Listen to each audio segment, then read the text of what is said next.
Hello, hi, class 9th, English Beehive. We are beginning new poem, No Men Are Foreign, written by James Kirpo. This poem, No Men Are Foreign, begins and ends with the same line.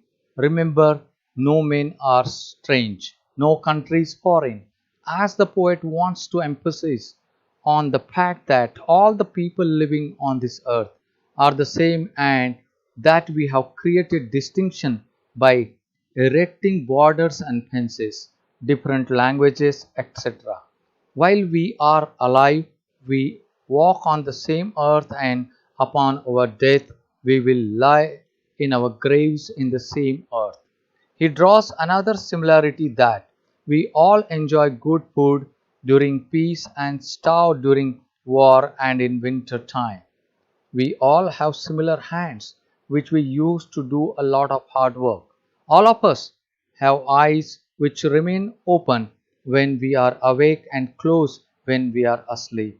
He reminds us, the reader, that whenever we hate someone, we cheat and hate ourselves. Also, when we pick up weapons against someone, we pollute the earth and make it impure with the huge amounts of dead bodies strewn on it. I'm going to just begin with the first stanza of the poem. At the same time, I'm going to just explain it. The stanza goes like this. Remember, no men are strange, no country is foreign. Beneath all uniforms, a single body beneath, like ours, the land our brothers walk upon, is earth like this, in which we all shall lie. Beneath means here the meaning is also given under and strange means unknown. So here no men are foreign. Poet is saying that no men are foreign and all the things we are just looking here and there are the same everywhere, anywhere in the world. In the first line, the poet says that no men are strange and no country is foreign. So he is attempting to remove the borders from the earth which have been erected to separate different countries. Then only no country will be foreign.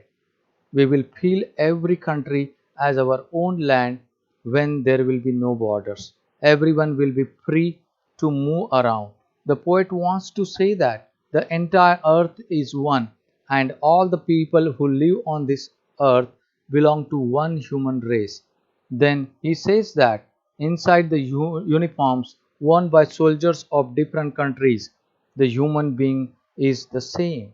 God has made all of us in a similar way, all breathe in the same way.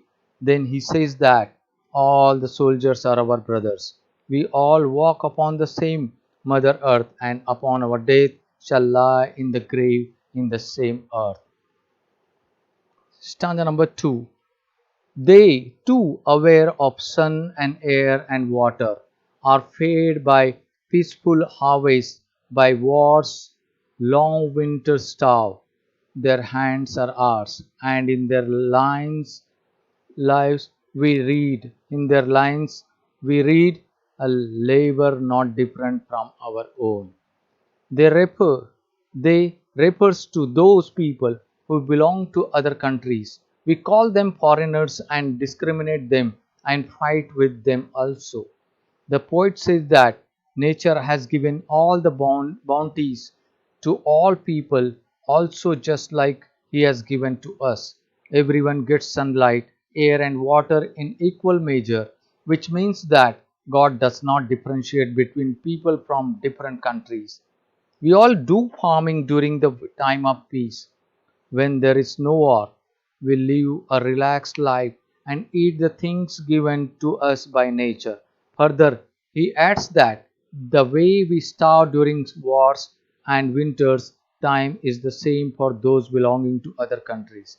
Even they don't get food at that time. So he wants to say that foreigners who belong to another country and we both are same. And then the poet says that even their hands are same as ours.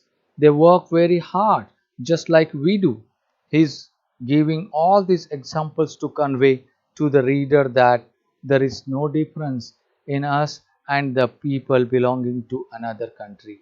So, understood poem, children? So, now I'm moving on to the stanza number 3. Remember, they have eyes like ours that wake or sleep, and strength that can be won by love. In every land is common life that all can recognize and understand. The poet asks the reader to remember something. He says that we should keep in mind that people of another country, whom we think to our enemies, have been bestowed by God with similar appearance like us. God has given them eyes like ours, which open when awake and close when we asleep. Similarly, He has given them strength which we can win through love. Then He says that in every country, in every land, there is one common thing, that is life. Life means all the things that are living.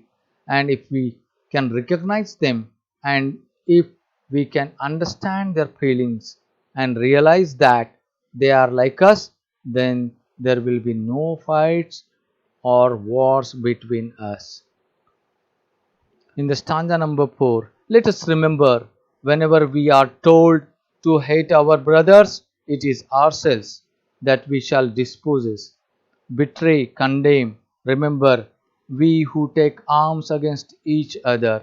The poet says that we should remember that whenever someone tells us to hate a person from another country, to think him as our enemy, and whenever we think someone to be our enemy, then we deprive ourselves, we cheat ourselves, and we condemn ourselves. He says that we should stay away from such negativity. We should not consider anyone to be our enemy.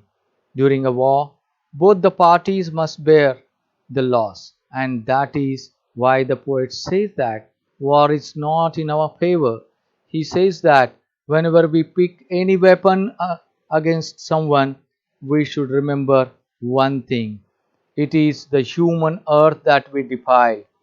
What is one thing we have to that we should keep in our mind whenever we keep against weapon in our hand against any person, we make the earth dirty. Defile means here dirty. Our hells of fire and dust outrage the innocence of our air that is everywhere our own. Remember, no men are foreign and no country strange. Okay, so we should keep in our mind that whenever we are just picking the weapons against any person, we are defiling this earth. Whenever war happens, it leads to a lot of bloodshed, fire, and death. These dead bodies accumulate on the earth and it makes it impure. The fire of earth which erupts, the smoke which comes out, the dust which fills the air, it is so dirty that it pollutes and outrages the purity of the air. With all these things, the poet wants to give us a message. What is the message, my dear students? Message that we should not indulge in war. There should not be any war, my dear.